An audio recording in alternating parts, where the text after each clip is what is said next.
آج سوالوں کے جواب دے رہے ہیں شیخ عبدالسلام ابن سليمان عضو هيئة كبار العلماء في المملكة العربية السعودية. يفطر إذا قام بالحجامة. نور على الدرب. یہاں سماحت الشیخ عبداللہ سلیمان غالباً ان کا نام ہے، آج ریڈیو پر سوالوں کے جواب دیتے ہیں اور لجنۃ الدائمہ والافتاء کے یہ عضو ہیں کبار علماء سعودی عرب کے. خون کو عطیہ دینے پر گفتگو کی جا رہی ہے.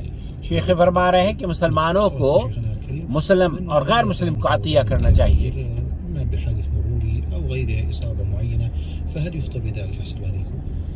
كما ذكرنا إذا كان هذا الدم يؤثر على بدنه وله تأثير فلا شك أن هذا الشخص الذي نزف منه هذا الدم لا شك أنه يتأثر يحتاج إلى الفطر. ولكن بالنسبة للجروح بہت سارے لوگ ایسے ہیں کہ جو ایکسیڈنٹ کے جب ایکسیڈنٹ ہوتا ہے روڈ پر تو انہیں خون کی ضرورت محسوس ہوتی ہے اور ڈاکٹرز ان کو خون ریکمنڈ کرتے ہیں چڑھانے کے لیے.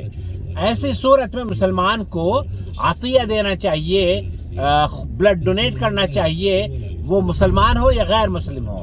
اب اگر اس کی صحت کو نقصان پہنچ رہا ہے اور وہ روزے کی حالت میں ہے تو اس کا روزہ توڑنا ہی افضل ہے تاکہ اس کی صحت اور وہ تندرست رہ سکے. لیکن اگر اس کے روزے پر کوئی فرق نہیں پڑتا یا صحت پر کوئی فرق نہیں پڑتا تو روزہ اس کا درست ہے. لیکن ہمارے یہاں ہندوستان میں بہت سے مسلمان ہیں جو کہ ڈونیٹ نہیں کرتے. الصحيح في ذلك نعم. الصحيح في ذلك نعم. يتبرع لغير المسلم إذا لم يكن. کیا غیر مسلم کو ہم خون یا جسم کے اعضاء ڈونیٹ کر سکتے ہیں؟ تو شیخ فرما رہے ہیں کہ ہاں بالکل، خون کا عطیہ دینا مسلمان اور غیر مسلم کے لیے جائز ہے. ہمیں اللہ تعالیٰ نے ان لوگوں کو منع نہیں کیا مدد کرنے کے لیے جو کہ مسلمانوں سے لڑائی نہیں کرتے، مسلمانوں کے دشمن نہیں ہیں.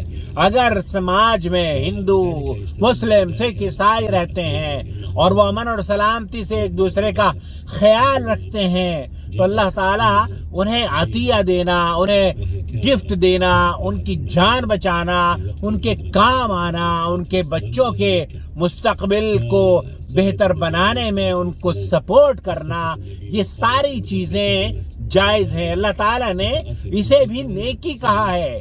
یہ بھی نیکی ہے کہ آپ غیر مسلم کے بچوں کو تعلیم دیں. علي كفارة قتل خطأ صيام شهرين متتابعين ولم أصم حتى الآن وأنوي الحج بإذن الله عز وجل هذا العام. مجھ سے خطا ایک آدمی کا ایکسیڈنٹ میں یا کسی وجہ سے قتل ہو گیا تھا اور میں نے 2 مہینے کے روزے نہیں رکھے ہیں، اب حج کرنا چاہتا ہوں. لذلك إذا كان على الشخص صيام كفارة قتل الخطأ يصوم شهرين متتابعين فإنه له أن يصوم، فإذا جاء العيد أفطر وكذلك أيام التشريق. شیخ فرما رہے ہیں کہ اگر آپ پر 2 مہینے کے روزے ہیں اور آپ حج کر رہے ہیں تو حج کے دنوں میں جو چونکہ عید ہوتی ہے، عید مسلمانوں کی 4 دن ہے، 10، 11، 12، 13، تو ان دنوں میں آپ روزہ نہ رکھیں اور 2 مہینے کے روزے آپ رکھ سکتے ہیں، اس میں کوئی حرج نہیں ہے. جب آپ حج مکمل ہو جائے گا اس کے بعد آپ اپنے روزوں کو کنٹینیو کر لیں. یہ ان لوگوں کی بات کی جا رہی ہے جو کہ 2 مہینے روزے کنٹینیو رکھنا ان پر کفارے کے طور پر واجب ہوتا ہے.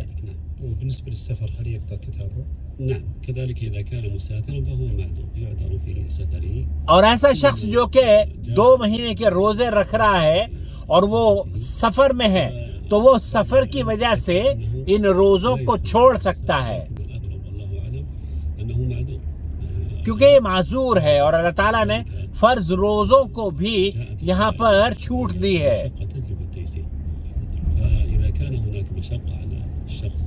اگر یہاں پر آپ کو کوئی مشقت اور پریشانی ہوتی ہے لائق تو آپ روزہ نہ رکھیں بلکہ سفر میں روزہ نہ رکھنا ہی عافیت ہے. يقول في سؤاله: أرغب أداء مناسك الحج هذه السنة إن شاء الله، واقترضت جزءا من مبلغ